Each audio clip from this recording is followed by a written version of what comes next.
SER Podcast. SER Historia. Cadena SER. Con Nacho Ares. Todos los años hacía regalos a los niños de las familias con las que había estado. Con el paso de los años, cada vez había más niños, y la única forma de poder entregar los regalos en Navidad era dejarlos en el umbral de la puerta la noche anterior, para que los niños pudieran encontrarlos a la mañana siguiente. Pude seguir repartiendo juguetes porque me había hecho mayor. No quería que se hicieran grandes alaracas por los regalos, de manera que hacía como si no supiera nada cuando los niños o sus padres venían a darme las gracias después de Navidad. A los 6 años, las cosas no sucedieron como deberían. Fue un año duro para todo el pueblo. Las heladas tempraneras habían arruinado las cosechas de cereales y parecía que el lago se había vaciado de peces.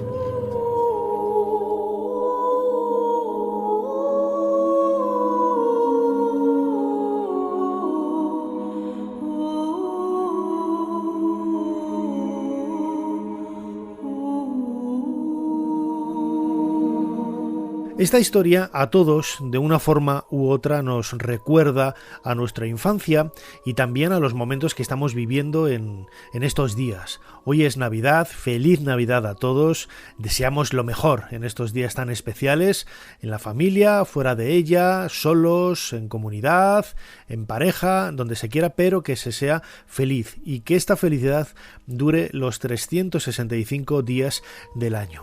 En estos días siempre decimos que son unos días especiales, ¿no? Acabamos de escuchar un fragmento de la película La leyenda de Santa Claus, una película del año 2007, en donde descubrimos parte de ese mito que vamos a desglosar en el cronovisor junto con Jesús Callejo.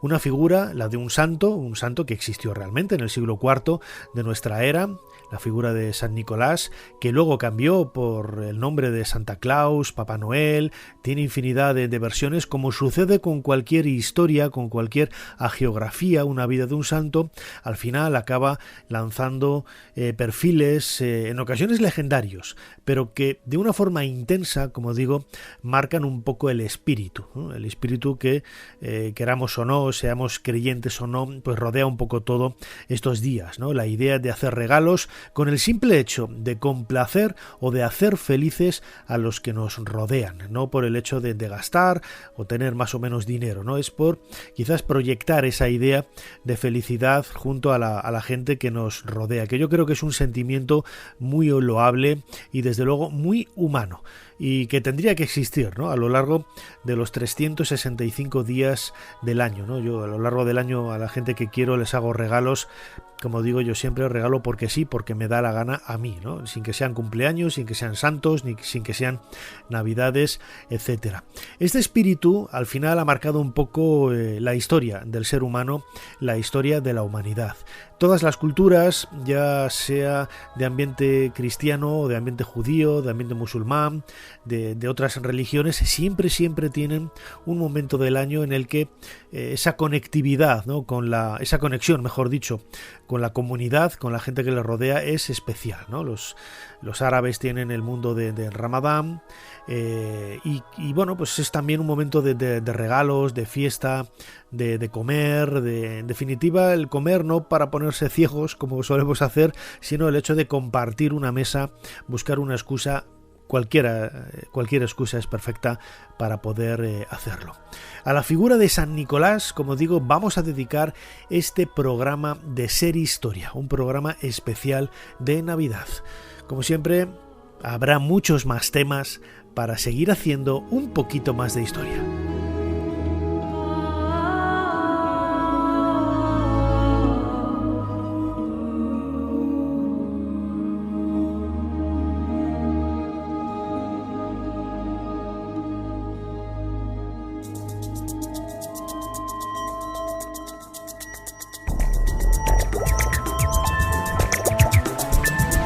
Bienvenidos a SER Historia. La figura de San Nicolás, cada vez más incrustada, ¿no?, en nuestra cultura europea, viene también en parte por la tradición de Estados Unidos, del norte de Europa. Es algo que nosotros no tenemos muy asentado, ¿no?, pero tampoco ha acabado de apartar ni dejar a un lado, ni muchísimo menos, la tradición de los Reyes Magos, que nosotros en España celebramos la noche del 6 de enero, ¿no?, la noche del 5 al 6 de enero, con la llegada de esos magos provenientes de Persia, según la tradición, y que aparecen en el Evangelio de Mateo, creo que es, en la parte de la infancia de Jesús. Pero la tradición de San Nicolás, la tradición de Santa Claus, la tradición de Papá Noel, que en definitiva hacen eco de la misma historia, vienen un poco a sustituir o a proyectar también esa idea, como decía al principio en la introducción, de esos momentos, de esos días especiales que estamos viviendo, en donde comer con amigos, con familiares, con seres queridos y compartir con ellos regalos nos hace pensar o nos hace creer que somos mejores personas. Por lo menos lo intentamos. A San Nicolás vamos a dedicar la primera parte de nuestro programa, pero luego habrá otros temas que en ocasiones no tienen nada que ver con la historia de la Navidad. Nos visita de nuevo Lorenzo Caprile para hablar de una exposición extraordinaria que podemos ver en el Museo Thyssen de Madrid, Picasso Chanel, hasta mediados del mes de enero. Lorenzo Caprile en esa sección ¿Qué me pongo? Con Lorenzo Caprile, uno de los modistas más importantes que tenemos en nuestro país. Candela, los libros de Candela, que hacía muchísimo tiempo que no nos visitaba en el programa, también compartirá minutos con nosotros, minutos de radio muy especiales. Como siempre, soy Nacho Ares y les doy de nuevo la bienvenida a Ser Historia. Comenzamos.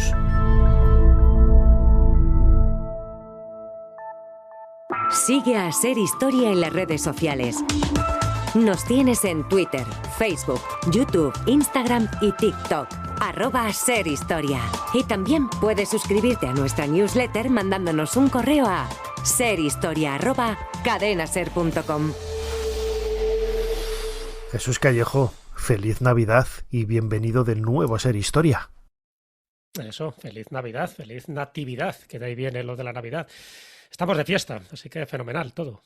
Todo, albricias, y además hoy con un personaje muy característico precisamente de estas fechas, San Nicolás, Papá Noel, que es un poco, bueno, ahora lo hablaremos, ¿no? Pero son muchas figuras que se unen en una misma. Sí, en una misma, pero empezando por San Nicolás, por un obispo de lo que es actualmente Turquía, de Asia Menor, entre el siglo III y IV, así que ya te puedes imaginar que a partir de ese momento los datos son muy difusos, porque todos estos primeros mártires del cristianismo, las hagiografías que se escriben son muy posteriores y están llenas de elementos fantásticos para engrandecer la figura en este caso, de San Nicolás. Entonces, bueno, va mutando con el tiempo, va mutando y se convierte en un orondo gnomo, que es lo que actualmente llamamos Santa Claus o Papá Noel. Pero mientras tanto han pasado muchos siglos, han pasado muchas vicisitudes y ese es San Nicolás, delgadito, famélico, se convierte, ya te digo, en un señor muy gordo, muy orondo, que empieza a regalar todo tipo de cosas a los niños de todo el mundo, porque es verdad que es una figura muy occidental, pero luego llega hasta Estados Unidos, y en Estados Unidos es donde sufre la mayor metamorfosis en el siglo XIX, que luego te comentaré.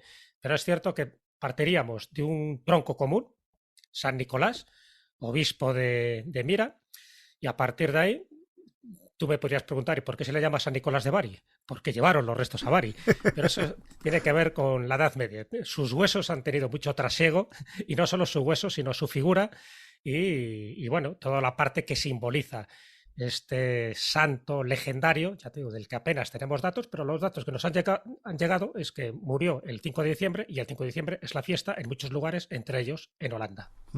Pero, claro, me estás hablando de un personaje, de un santo del siglo IV. ¿Tenemos constancia de que es real o sucede como con San Jorge, que lo sacamos, lo metemos? ¿Es real? ¿Es inventado? Sí, bueno, este es el que no cayó del pedestal en esa reforma vaticana que hicieron en 1868, más o menos, donde San Jorge, Santa Úrsula y San Cristóbal se cayeron de ese pedestal. Cuando digo se cayeron del pedestal no quiere decir que no sigan siendo santos, pero no de una adoración universal. Es decir, tienen una adoración local que aquel que quiera seguir reverenciando a San Valentín, que fue otro de los que también se cayó, pues no pasa nada. En el caso de San Nicolás, no, ahí lo respetaron, yo creo que también por un poco toda la trascendencia simbólica que tiene, pero evidentemente lo que sabemos de él es muy poco, y de lo poco que sabemos es que, bueno, fue durante la persecución de los cristianos, ya sabes que Diocleciano hizo de las suyas, la encarcela en Mira por agitador, por farsante, y al final Constantino le libera. Una vez que le libera, se produce uno de los grandes milagros que tiene San Nicolás, que es la resurrección de los niños. Ya hay un poco esa vinculación con los niños. Y lo que cuenta la leyenda es que cuando va a una posada se encuentra que había 3 hermanos que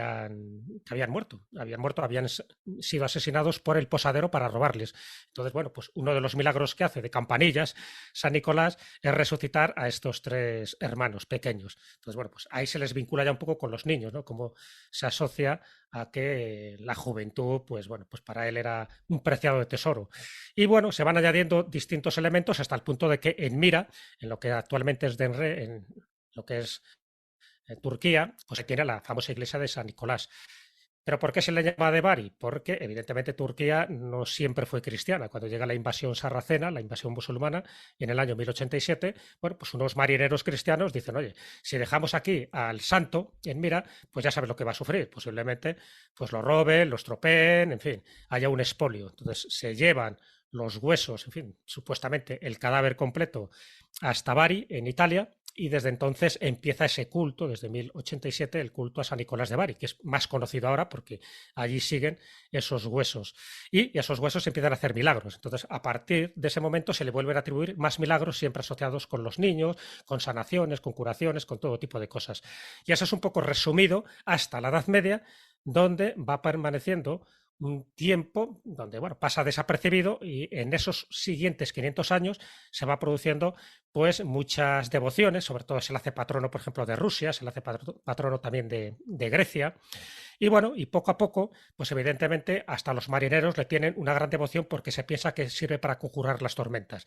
De hecho, muchos marineros, tanto de Rusia como de Grecia, como de grandes partes de Europa, sobre todo los que limitan con el Mediterráneo, le tienen para invocarle en caso de tormentas porque consideran que les va a salvar la vida. Entonces, bueno, pues eso hace que se vaya incrementando todavía mucho más su fama, y el día 6 de diciembre, por cierto, nuestro día de la Constitución Española, pues es el santo al que se le reverencia, al que se le saca en procesión y al que se le adjudica los regalos a los niños, cosa que nosotros lo adjudicamos a los Reyes Magos. Ellos se adelantan un poco y se lo hacen a San Nicolás. Pero coño, al final San Nicolás no es el mismo que el Santa Claus del que estamos hablando, ¿de acuerdo? O sea, una cosa es el San Nicolás de Holanda, de los Países Bajos, y otra es el Santa Claus de Estados Unidos, cuya transformación surge a partir del siglo XIX.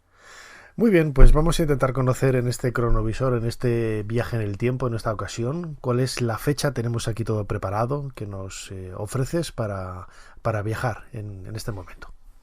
La fecha es el 23 de diciembre de 1951.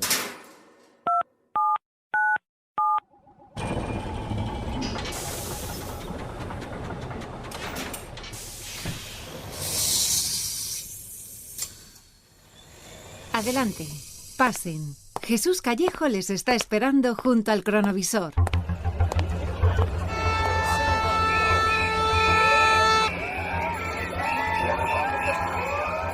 Jesús, yo creo que es la primera vez que me traes a una manifa. Aquí estamos rodeados de gente que está un poco molesta, ¿no? Y incluso veo alguno que está denigrando un poco la figura de San Nicolás. ¿Pero qué es lo que sucede? ¿Dónde me has traído? Pues que están quemando a Papá Noel. Están quemando a Papá Noel. Estamos en la Catedral de Dijon, en Francia. Sabes que en Francia es Papá Noel, no es Santa Claus como tal. Y todo tiene que ver, por eso te he traído aquí, porque todo tiene que ver con una manifestación muy, muy sonada, incluso la ciudad estaba dividida en dos bandos, ¿no? Los que esperaban que Papá Noel siguiera con la tradición metiéndose en las casitas y regalando cosas a los niños, y otros que decían que no, que esto es una especie de intrusión pagana y que no pinta nada dentro del catolicismo francés del momento. Bueno, pues no se le ocurren otras cosas, y así lo refleja, al día siguiente lo reflejará el periódico François, que en este momento en el que estamos hablando de las 3 de la tarde, bueno, pues en la Catedral de Dijon se ha colgado a este monigote, a este muñeco de Papá Noel, en las rejas de la Catedral de Dijon, ¿vale? Pero no solo se conforman con ahorcarle, sino que se le quema en el atrio, y se le quema en presencia de 250 niños de distintos patronatos, de distintos colegios, para que los niños, fíjate el espectáculo dantesco, parece, bueno, traumático, ¿no? Para los niños, donde están viendo cómo se está quemando una figura icónica, que es la de Papá Noel, y que no entienden muy bien por qué está ocurriendo, pero sin embargo se sabe que están conchavados, por supuesto, el clero, que consideraba a Papá Noel, y así lo dice una proclama, le consideran un usurpador y un hereje, y se le acusa de paganizar la fiesta de la Navidad y de que se incorpore, pues, a muchos de los colegios infantiles. Así que, ni cortos ni perezoso, es un acto simbólico, pero un acto simbólico con mucha trascendencia, porque desde ese momento, ya te digo, el pueblo se divide en dos bandos, y están los que defienden la figura de Papá Noel, por ejemplo, el antropólogo muy famoso ya en aquella época, que era Claude Lévi-Strauss, donde escribe un artículo defendiendo ese tipo de tradiciones, diciendo que por qué se tiene que maltratar a Papá Noel por una cuestión casi de fanatismo religioso. Entonces, Costó también, por ejemplo, defiende la figura de Papá Noel. Sin embargo, hay otros intelectuales que dicen que no, que esto es algo herético, que esto es algo impuesto por una tradición que no es francesa. Bueno, pues qué curioso, ¿no?, que se reproduce todo un espectáculo aquí muy llamativo, muy, muy sonoro y muy visual. Y al día siguiente, ¿qué es lo que hace el Ayuntamiento de Dijon? Si corremos un poquillo la aguja del cronovisor, bueno, pues como ha visto que es un trauma para los niños y que esto no puede pasar desapercibido, lo que hace es que resucitan a Papá Noel, y lo que hacen es que en la Plaza de la Liberación hacen descender a otro muñeco de Papá Noel como que ha resucitado. Y no os preocupéis, niños, que Papá Noel no ha muerto, que vuelve a estar aquí y que vuelve a entrar en todas las casas en Navidad, en todas las casas francesas que crean en él. O sea, fíjate, esto me recuerda un poco, yo cuando era joven y vivía en Valladolid, fui con un amigo a ver una conferencia sobre belenes, y el presidente de la Asociación Belenista de Valladolid pues lanzó una soframa parecida. O sea, no quemó a Papá Noel ni a San Nicolás ni nada, pero claro, decía que la gente que no viviera la Navidad, que no celebrara la fiesta, ¿no? Y que claro, que era una fiesta religiosa y que no le gustaba que se mezclaran con tradiciones de otras épocas y de otras creencias o más comerciales, etcétera. Y claro, yo le comenté a mi amigo, le dije, digo, mira, Alberto, o sea, a mí me dan ganas de levantar la mano y decir qué originalidad hay en el cristianismo para decir esta fiesta del 25 de diciembre es original. Es decir, ellos mismos tomaron y reformaron una tradición mucho más antigua, una fiesta del calendario agrícola, ¿sabes?, del solsticio, para transformarla en cristianismo. Lo mismo podrían haber dicho los otros, ¿sabes? O sea, me parece un poco lo que tú decías, ¿no?, algunos de los comentarios que había en ese año 1951, de quizás ese excesivo fervor religioso muy ultraortodoxo, que en definitiva no va a ninguna parte, ¿no? Ha sucedido lo mismo con Halloween, por ejemplo, que poco a poco se va imponiendo. Algunos dicen, no, es que es una fiesta americana que nos quieren meter aquí y tal. Y bueno, pues ¿y qué pasa? A mí me parece divertido, ¿no? Ellos también han tomado otras fiestas como el Roscón de Reyes, por ejemplo, que lo tienen allí y no han protestado por ello, ¿sabes? O sea, no sé.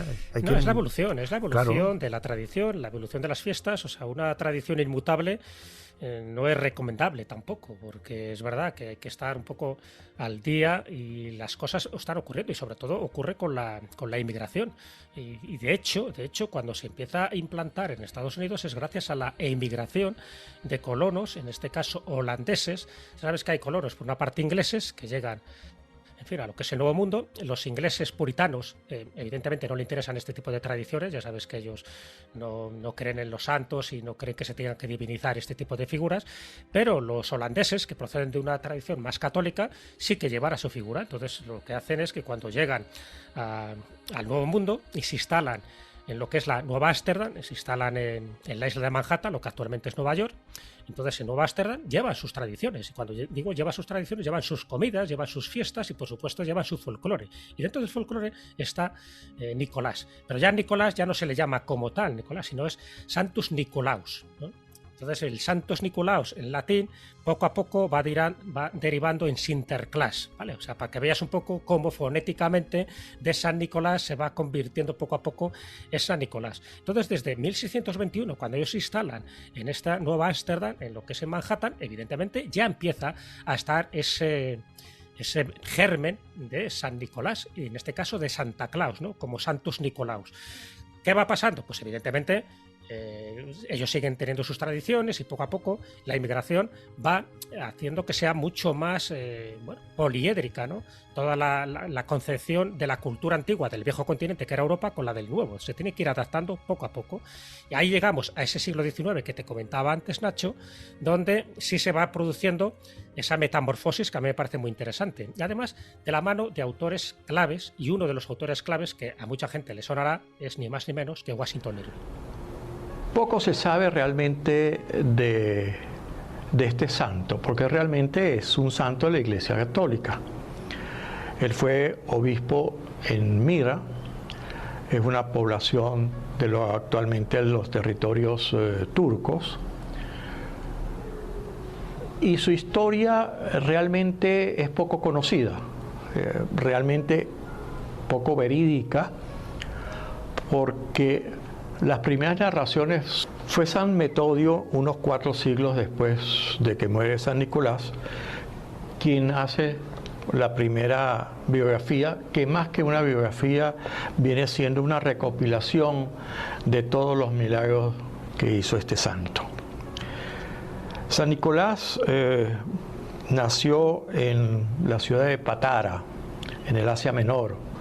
Actualmente es dentro del territorio turco.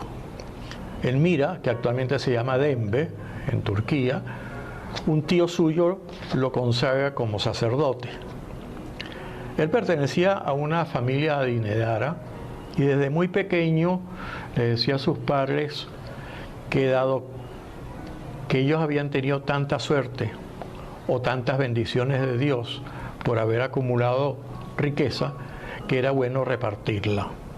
Y desde niño empezó a repartir todo lo que caía en sus manos. Escuchábamos una introducción biográfica de la figura de San Nicolás de la mano de Luis Lamana, de un canal de YouTube que se llama Canal Pesebres Artesanos. Es un audio que he encontrado en internet, pues yo creo que muy acertado, ¿no? Con esos datos biográficos sobre el contexto en el que vivió Santa Claus en el siglo IV, en donde ya veíamos Jesús Callejo, crononauta, ese apego, ¿no? de Santa Claus por ayudar a los niños y a los más desfavorecidos, que es un poco el espíritu, ¿no? En definitiva, que rodea la Navidad. Sí, esa es la finalidad, está claro, porque yo digo que está cogido muy con pinzas, que ese San Nicolás, en fin, ese obispo del siglo IV, pues al final haya derivado lo que hemos derivado. Entonces, para asociar a los niños se le adjudica pues varios incidentes o varios milagros pues con los niños, o bien con resurrecciones, o bien incluso con matrimonios que eran de conveniencia y que él intentaba pues que no fueran así, ¿no? Entonces, intentar desligar a esos jóvenes, fueran chicos o chicas, de matrimonios forzados. Entonces también se le atribuyen pues, intervenciones en ese tipo, pero evidentemente todas pues, cogidas como están cogidas. De hecho, se escribe sus hagiografías siglos después de su supuesta muerte. Pero si vamos ya un poco a esa transformación paulatina que te estoy comentando, si nos vamos ya a ese siglo XIX, te comentaba antes que Washington Irving tiene un papel fundamental. Washington Irving y sobre todo los miembros de la Sociedad Histórica de Nueva York, que bueno, por entonces pues está creando una nueva mitología también.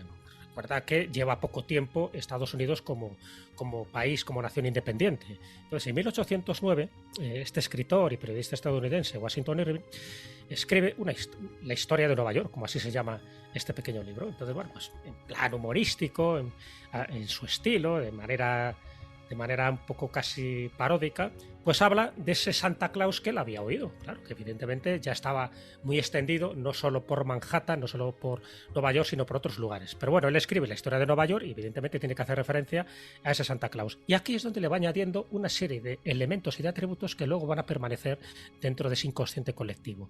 Por ejemplo, le hace fumar en pipa. Hasta ese momento no estaba fumando en pipa. Ya me dirás tú, un obispo de Turquía, ¿no? Fuma en pipa. Cruza el firmamento ya con un trineo volador.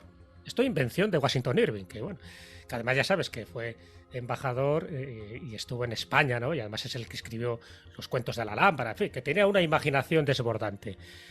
Va en trineo volador y eleva a San Nicolás pues a la categoría de guardián de Nueva York, ni más ni menos. Entonces eso cala, claro, primero porque Washington Irving tenía mucho carisma y se le leía mucho. Pero es que otros miembros de esta sociedad histórica de Nueva York, como en este caso sería Clement Clark Moore, pues perfecciona la imagen. Y él, en 1823, fíjate, un poco voy a ir siguiendo esa línea cronológica, perfecto, lo de el trineo y de fumar en pipa lo mantiene, pero ya le hace un poco más rollizo, ya le hace un poco más gordito, o sea, más orondo, y el trineo ya está tirado por 8 renos. Ya no es un trineo volador como si fuera un ovni, sino que ya va tirado por 8 renos. Todavía ninguno se llama Rudolf, ¿eh? Eso es posterior. Y añade más elementos. Por ejemplo, ya se desliza por las chimeneas de las casas, llena los calcetines de los niños con dulces y juguetes, y todavía en esa época vestía de verde. ¿Vale? Que eso tenía también que ver un poco con el Ejército de Salvación, que también pues sabes que era una organización benéfica y humanitaria, donde también a Santa Claus le tenían una cierta devoción, pero vestía de verde todavía. No había todavía un color muy definido, tan pronto se le vestía de una forma como de otra. Y ya nos vamos a 1863. 1863, la revista Harper's publica una captura donde aparece Santa Claus, pero tal como le conocemos ahora mismo. Es decir, aparece ya con una larga barba blanca y con un traje de color rojo y blanco. Y sobre todo por las caricaturas y los dibujos de Thomas Nast, que es el dibujante un poco por excelencia de la revista y el que populariza toda esta imagen que nosotros conocemos.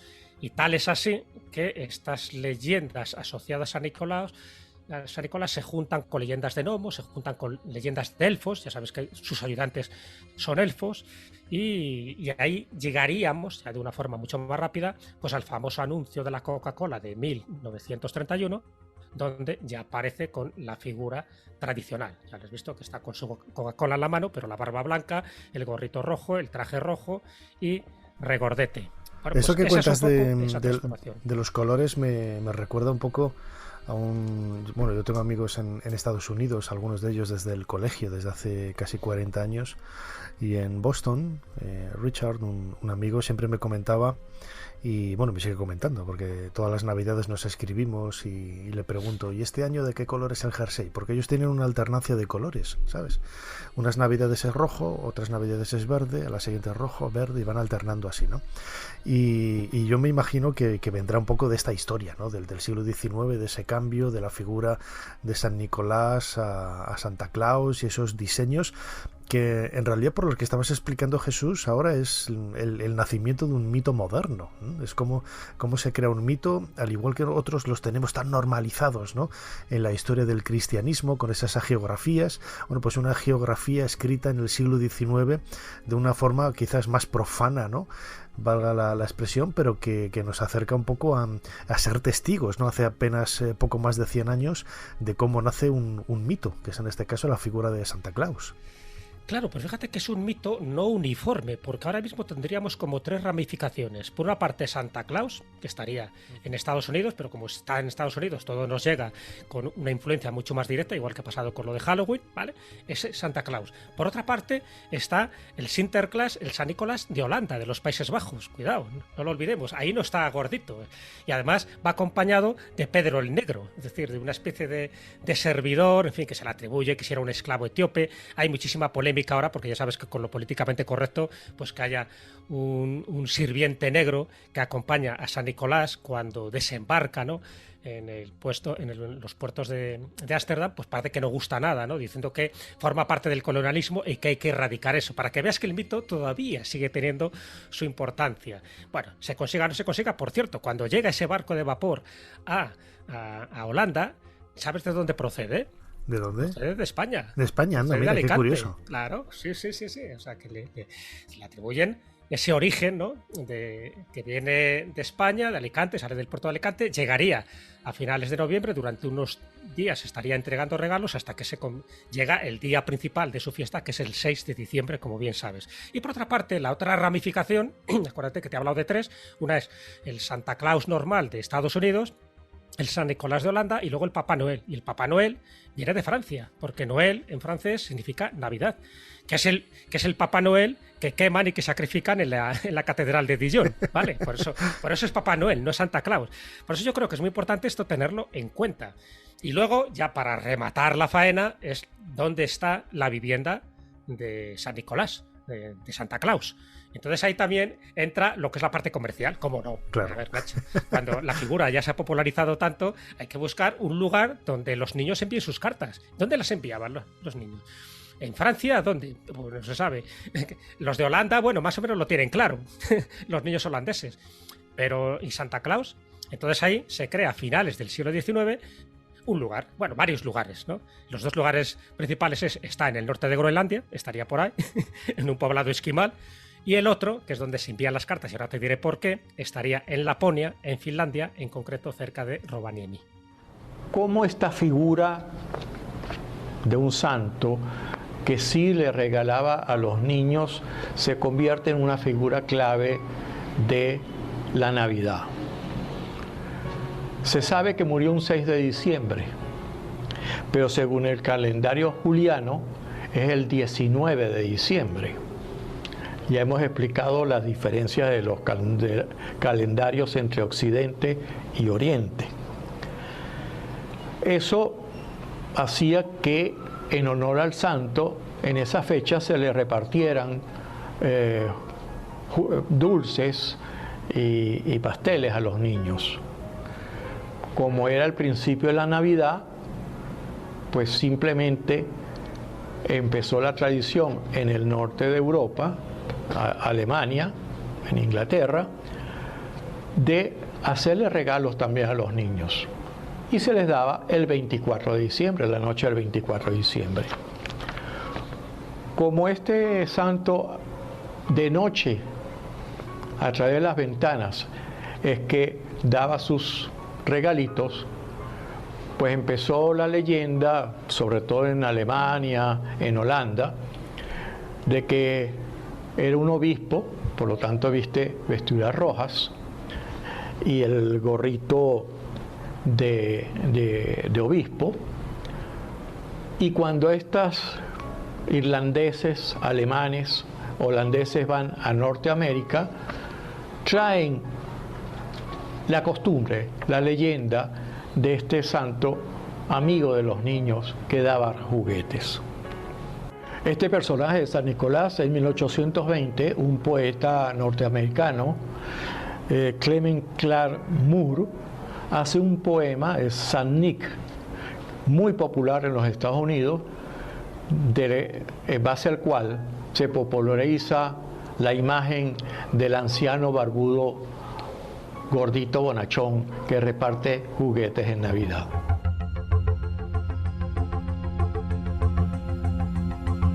Escuchábamos un nuevo corte de Luis Lamana, de ese vídeo de pesebres artesanales, hablando un poco de los regalos de San Nicolás a los niños y también de ese mito, ¿no? De ese mito alrededor de la figura del santo y de sus diferentes ramificaciones. Ahora, Jesús Callejo, crononauta, estabas hablando de dónde escriben los niños las cartas, ¿no? Pues dependiendo un poco también de su acervo cultural, de su idiosincrasia, del lugar en donde vivan. pero todos yo creo que, claro, buscando también ese referente invernal, ¿no? Claro, porque yo cuando estuve una vez en Navidad en Argentina, claro, me llamaba la atención, allí están en verano, ¿sabes? O sea, llama mucho la atención, ¿no? Y es un contraste, ¿no? Muy grande el pasar una Navidad con calor, donde no hay nieve, no hay frío, no hay absolutamente nada de esos elementos característicos que yo creo que se han extendido por todo el mundo, ¿no? Y hay una serie de pilares, ¿no? En la iconografía, que son lo que comentabas antes, ¿no? Ese trineo, ese aspecto regordete, esa barba, el color rojo, ese gorrito, y el Rudolf, ¿no? El reno, son iconos, ¿no? que parece que ubican en algún lugar perdido del norte de Europa, ¿no? El lugar en donde reside, donde vive el bueno de San Nicolás, ¿no? Claro, el reno, tú has dado la clave. Si hay renos, ya no puede ser en Argentina, ya no puede ser en Mallorca. Hay que buscar otro lugar, ¿no? Te tienes que ir al norte y te tienes que ir pues cerca del Círculo Polar Ártico. Entonces todas las papeletas las reunía Rovaniemi, que es la capital de Laponia, en Finlandia. Y esto ya se empezó un poco a popularizar a finales del siglo XIX, pero bueno, faltaba un poco como la sede principal, ¿no? Y ahí entra, como no, Eleanor Roosevelt, que en aquel momento era la delegada de la Comisión de Derechos Humanos de la ONU. Y allí que se va, y estamos hablando de junio de 1950, para inaugurar una caseta, la casa, en fin, principal de Santa Claus. Y entonces ya hay una dirección concreta, porque claro, una vez que se inaugura, por cierto, allí es un lugar turístico, van miles y miles de turistas cada año y llegan, te voy a decir miles, llegan millones de cartas cada año de los niños que están escribiendo a Santa Claus con esa dirección en concreto, ¿no? En Laponia.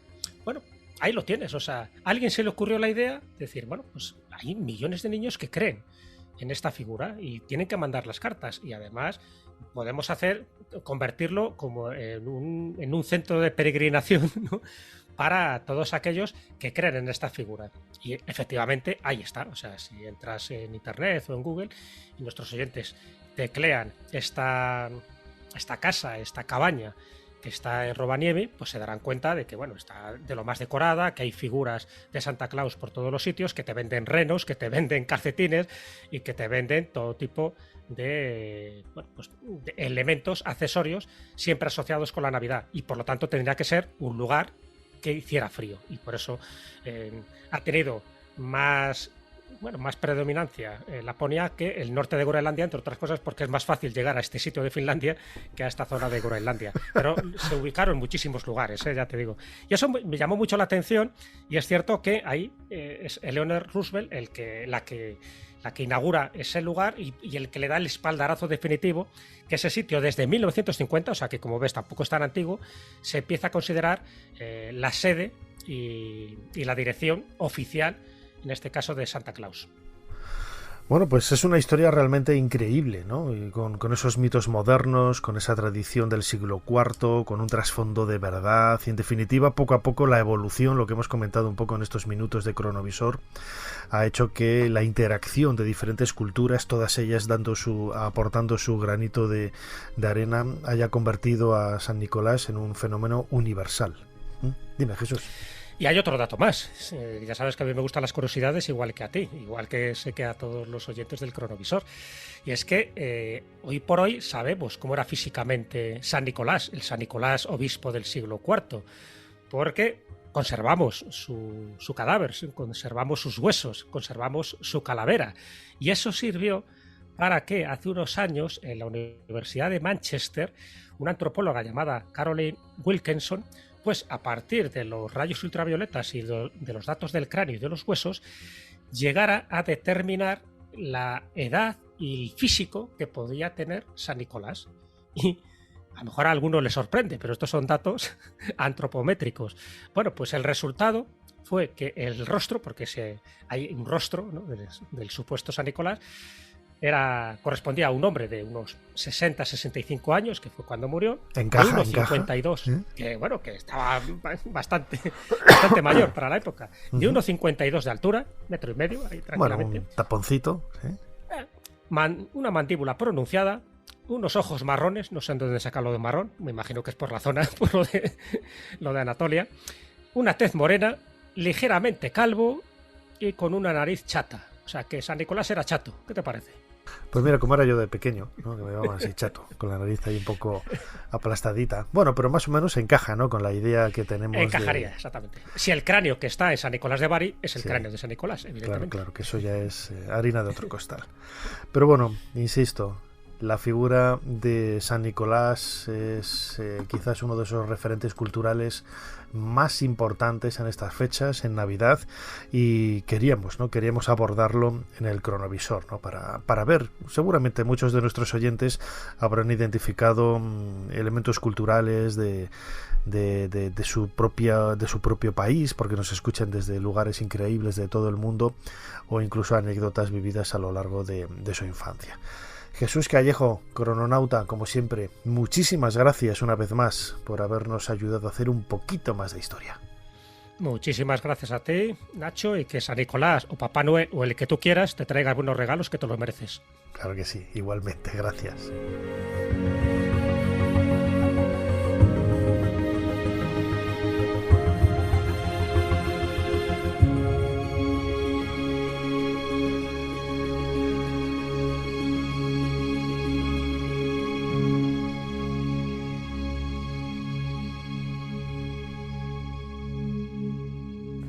Mire vuestra merced, que aquello que allí se parecen no son gigantes, sino molinos de viento.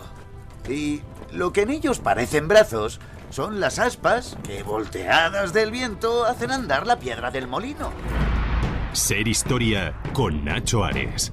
Todo lo que quisiste saber de la historia, la madrugada del sábado al domingo, en la cadena SER. Je ne peux vous dire que ce que je répète sans arrêt, qui pour moi est un fait, mais que peut-être tout le monde ne comprend pas. Je trouve que les femmes sont toujours trop habillées et qu'elles ne sont jamais assez élégantes. Ah, j'en suis ravie. Évidemment, c'est ce que j'ai cherché. C'était mon but. Créer un style, il n'y en avait plus. Think pink. Think pink if you want that kelp that shows.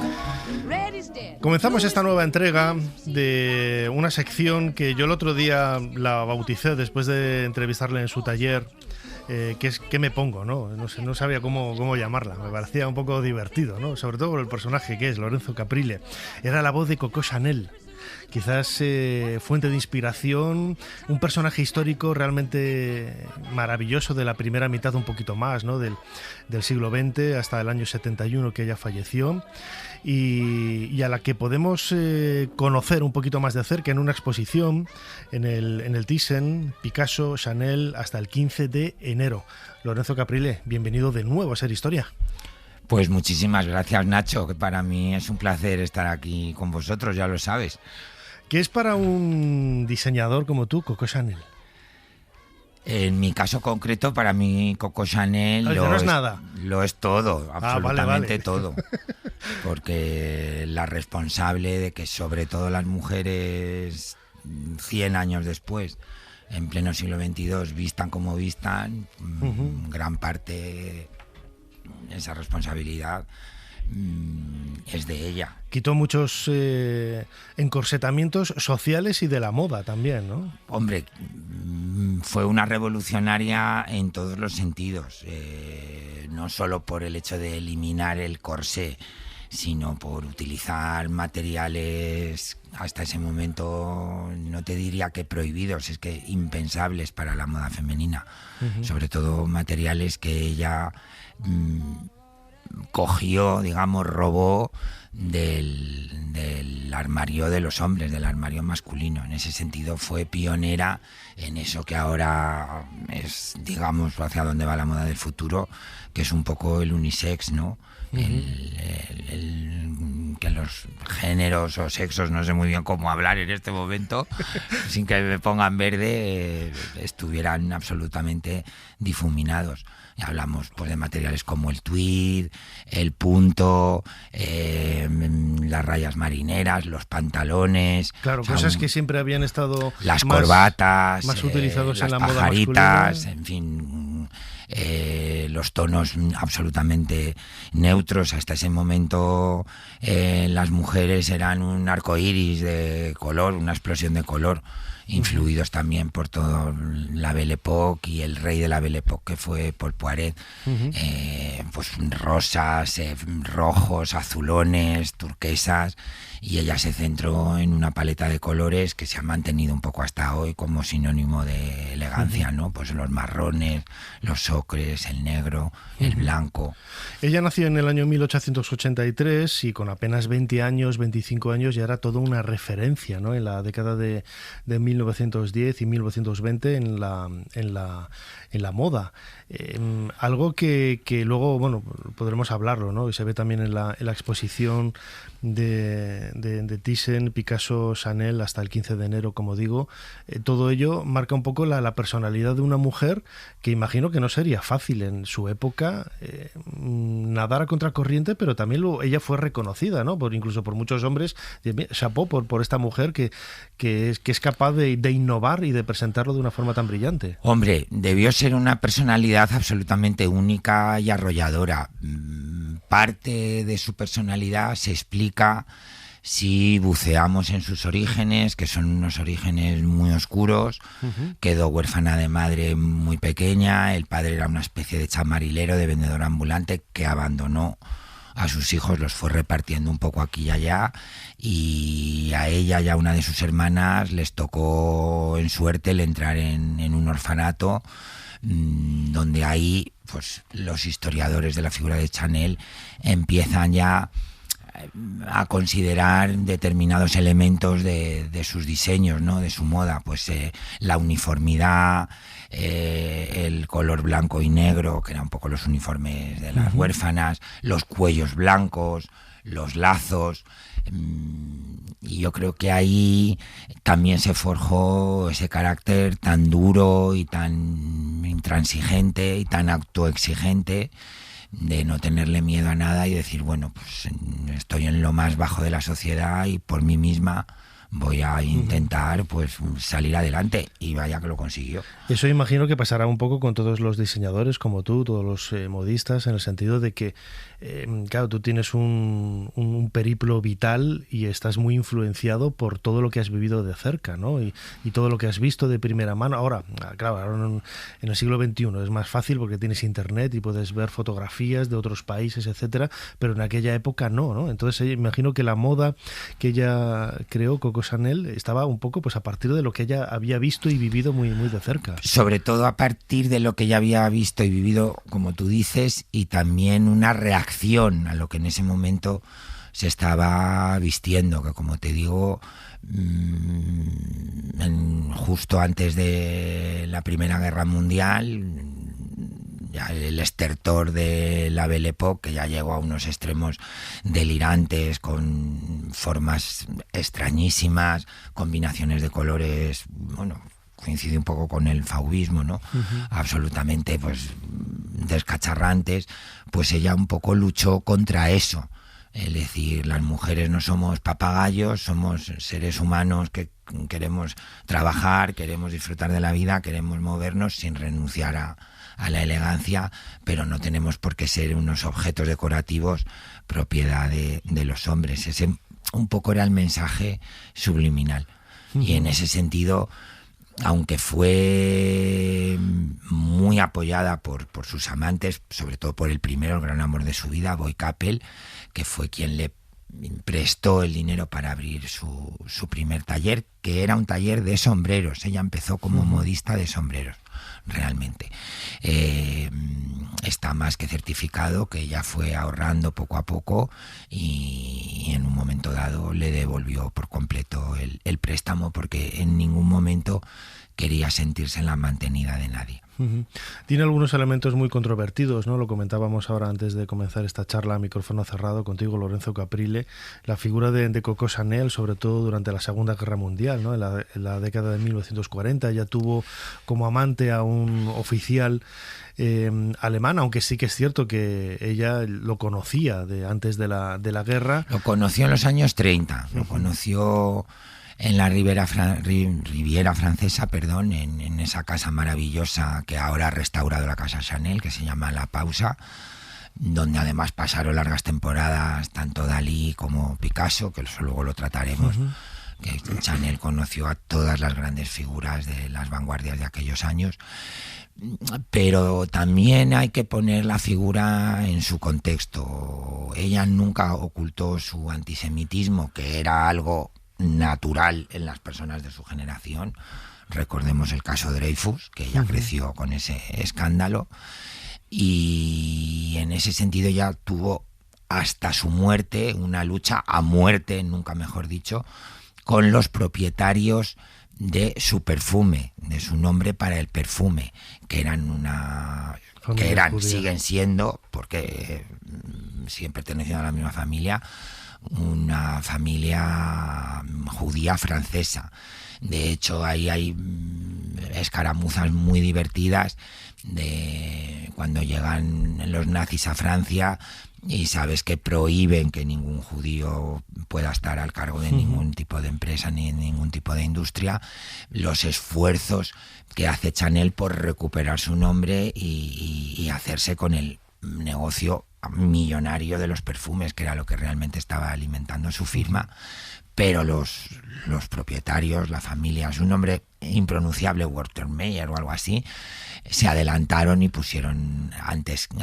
llegaron antes que ella y pusieron a un testaferro francés. Con lo cual, también habría que haber vivido en esa época, en el París ocupado. A ella le gustaban muchísimo los hombres, se cuentan, tuvo innumerables amantes, unos más serios, otros menos serios. Hay que ponerse también en su lugar. Sería muy atrevido por mi parte decir cualquiera de nosotros hubiera hecho lo mismo. No lo sé, probablemente sí. Era una superviviente, lo fue toda su vida, y en aquellos años pues bueno, quizás a lo mejor no estaba al tanto de todas las barbaridades que estaban sucediendo. Juzgar con lo que hoy sabemos en el 2022 de todo aquel horror, lo que vivieron los contemporáneos en aquellos años, me parece muy, muy arriesgado. Desde luego, y siempre lo hemos dicho, ¿no? Había muchísimos oficiales, incluso de la Alemania nazi, que desconocían lo que estaba sucediendo en los campos de concentración y en los campos de exterminio, ¿no? Aunque ellos defendían la política de Hitler. De hecho, hay otra aventura muy curiosa. Un viaje a Madrid está documentado. Ella, en algunos libros hablan de dos. A través de sus amistades, recordemos que ella fue la amante oficial durante muchísimos años de Westminster, del duque de Westminster. Intentaron en este viaje a Madrid, que se alojó lógicamente en el Hotel Ritz. Ella vivía en el Hotel Ritz de París, y cuando vino a Madrid se alojó en el Hotel Ritz de Madrid. Intentó con una amiga suya, Vera, que estaba casada con un miembro del italiano, con un miembro del Partido Fascista italiano, intentar una especie de acuerdo de paz, de acuerdo amistoso, y para eso pues viajaron a Madrid intentando pues en un territorio neutral, pues en fin, hay muchísimas teorías. Por otro lado, pues también otras investigaciones pues hablan de que ella tenía el carnet del partido nazi, que tenía su ficha como espía, en fin. Todo forma parte también un poco de la leyenda y del personaje, y en ese sentido la casa Chanel, y creo que hace fenomenal, tampoco se preocupa mucho ni de verificar unas cosas ni de desmentir otras. Porque todo pues engrandece, ¿no?, este mito de Coco Chanel como una mujer única, que realmente lo fue. Antes comentabas, ¿no?, que ella fue, tenemos un par de minutos o tres, ella conoció, ¿no?, a todos los grandes artistas de la época, entre ellos a Picasso, ¿no?, a quien se le dedica esta exposición en el Thyssen. Y con él además colaboró en dos proyectos, sobre todo en uno, en la versión de Antígona que hizo Cocteau, que era muy amigo de los dos. Y ahí Picasso se ocupó de los decorados y creo que del telón, en fin, de toda la parte escénica, y Coco Chanel del vestuario. El segundo proyecto, Le Train Bleu, la colaboración es más tangencial, porque ahí Picasso se limitó a dar su permiso para que un cuadro espectacular que se llama Las Bañistas, Diaghilev, el propietario de los ballets rusos, pudiera reproducirlo y hacer un telón gigantesco, que ese telón no lo pintó Picasso, lo pintó un exiliado ruso, un príncipe de la Rusia blanca, siguiendo las indicaciones de Picasso. Pero el vestuario sí era de Chanel. Pero aparte de todo eso, la primera mujer de Picasso, la famosa Olga, la bailarina, que era una bailarina de los ballets rusos de Diaghilev, que es otra gran figura de esa época, que cuando quieras hacemos un especial ballets rusos. Claro que sí. Está más que documentado que era una fashion victim, como era una señorita bien de San Petersburgo, y era clienta de Chanel, y se cree por las descripciones y por el estilo de traje que incluso su traje de novia cuando se casó con Picasso estaba firmado por Chanel. Es un personaje, ya como última pregunta, como última reflexión, Lorenzo Caprile, yo creo que uno de los más espectaculares, ¿no?, de la primera mitad, aunque ella falleció en el 71, pero yo creo que esos primeros 50 años hasta la Segunda Guerra Mundial y la relación que tuvo con grandes artistas como Picasso, con Dalí, es que iban todos en una piña y cada uno con sus ideas políticas a lo mejor, y que ya quisiéramos aprender ahora en el presente de todo ello, ¿no?, y su forma de ver la vida, su sexualidad también, todo muy diferente. Y crearon una burbuja de arte, de diseño, de cultura, realmente que no ha tenido parangón otra vez. Hablas de ese primer periodo de Chanel hasta la Segunda Guerra Mundial, que por supuesto, y ahí quizás la gran protagonista de esa pandilla es Missy Assert, que es un personaje que a lo mejor nuestros oyentes no están familiarizados con él. Os invito a que lo googleéis, como se dice ahora, porque fue una mujer fascinante. Se casó varias veces, la última con ese gran pintor catalán injustamente olvidado, que es José María Sert, responsable también de muchos de los ensueños decorativos de Chanel. Decoró su apartamento privado en Rucambón y los apartamentos que tenía ella en el Ritz. Pero no olvidamos luego la segunda parte de Chanel, cuando ella regresa en el 55 desde su exilio, autoexilio en Suiza, porque al terminar la Guerra Mundial, gracias otra vez al duque de Westminster, le dio el soplo y le dije: Chanel, márchate cuanto antes, porque como colaboradora, ¿no? Se dice así, ¿no? Sí, te va a caer un marrón bien grande. Ella regresó a París y volvió a triunfar y volvió a ser otra vez una primera espada del mundo de la moda, que es algo que solo ha conseguido ella.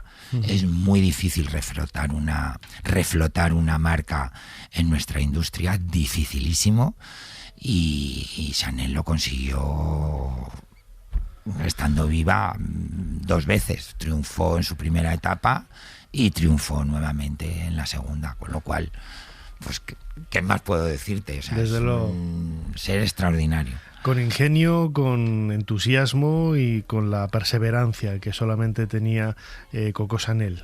Lo decíamos antes, 1883 y fallecida en 1971.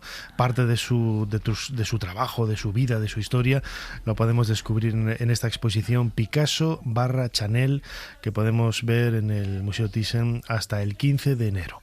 Lorenzo Caprile, como siempre, muchísimas gracias una vez más. Gracias a vosotros. Por habernos ayudado a hacer un poquito más de historia y de moda también, de alguna forma.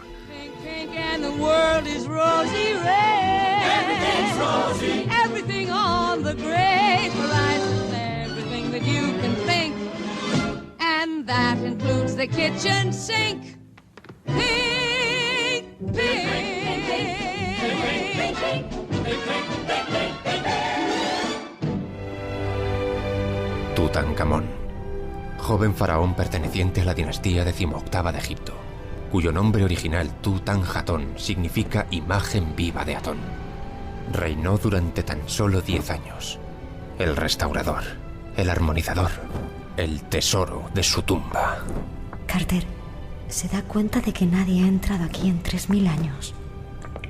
El tacto de la pared húmeda, el pequeño aire gélido, las siluetas de las estatuas, el silencio casi místico. Ser Historia con Nacho Ares. Todo lo que quisiste saber de la historia, la madrugada del sábado al domingo en la cadena SER.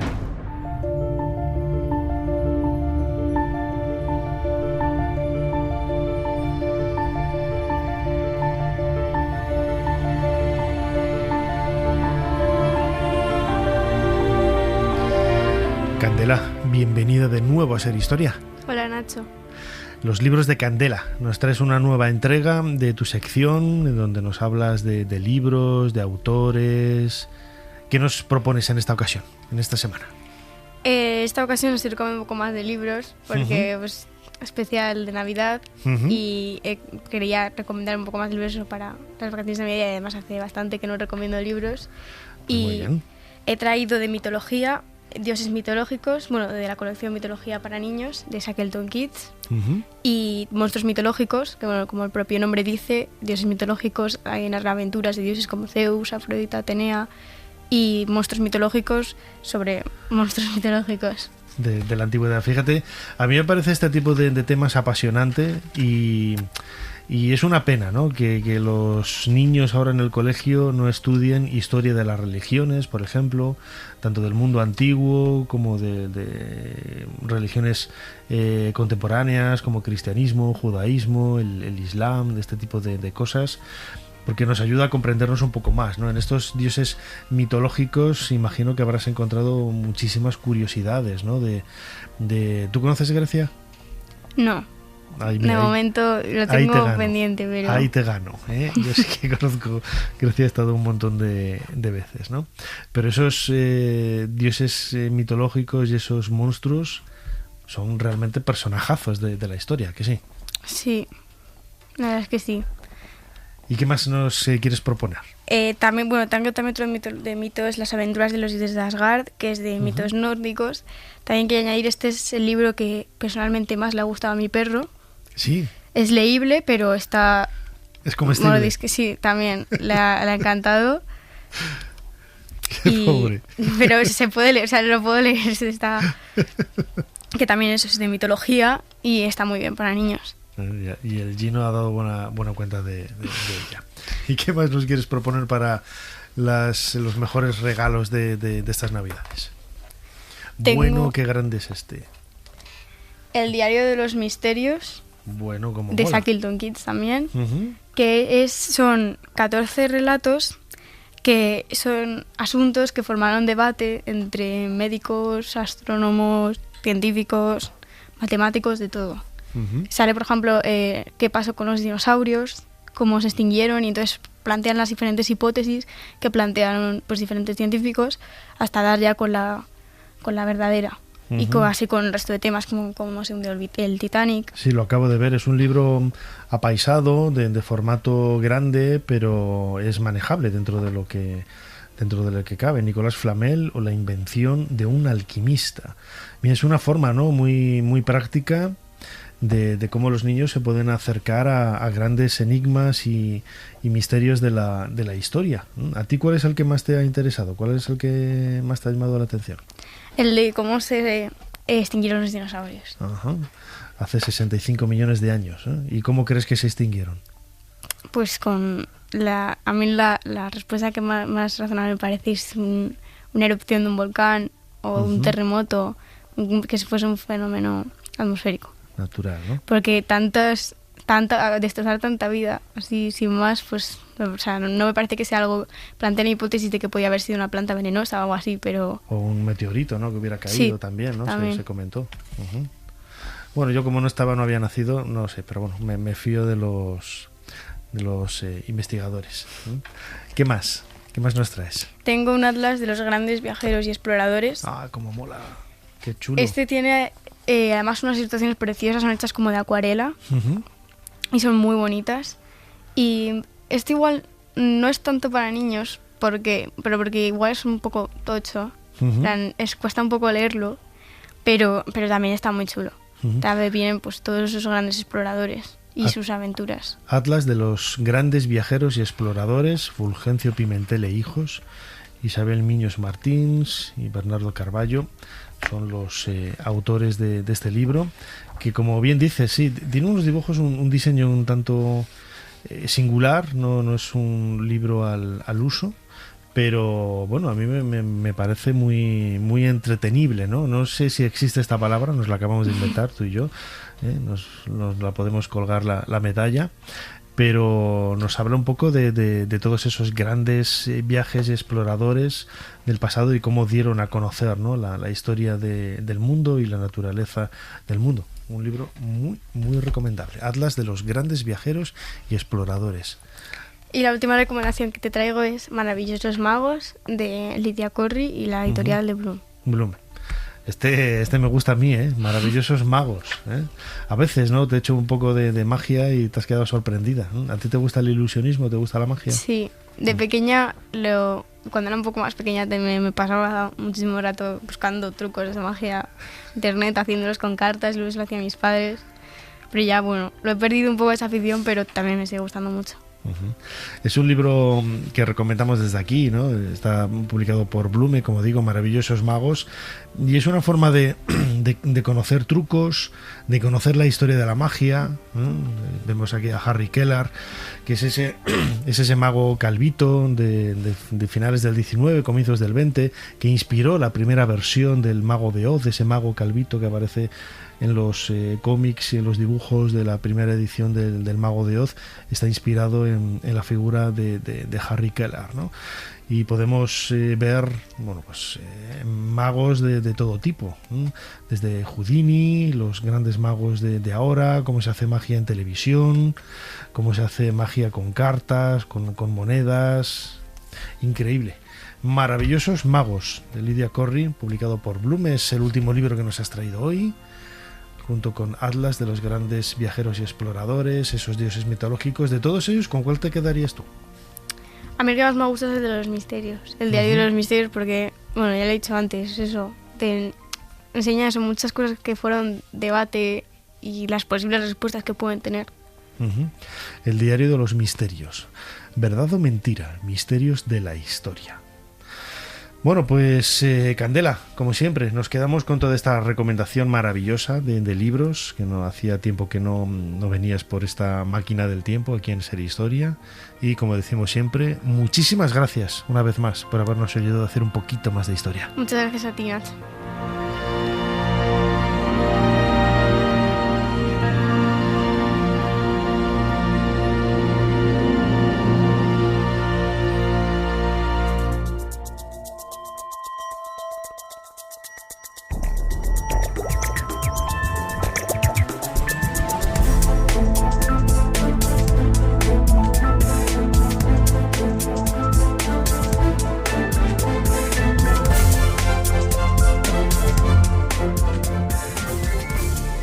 Hasta aquí este programa de Ser Historia, un programa de Navidad, quizás un poquito más corto de los otros que solemos proyectar, ¿no?, en nuestro horario habitual, que en Ser Podcast en la plataforma duran casi pues más de hora y media, más de 90 minutos, en ocasiones casi 2. Bueno, aquí nos hemos pasado un poquito de la hora, pero yo creo que la intensidad de las historias que hemos relatado eran lo suficientemente atractivas como para hacer de ello un buen programa de historia.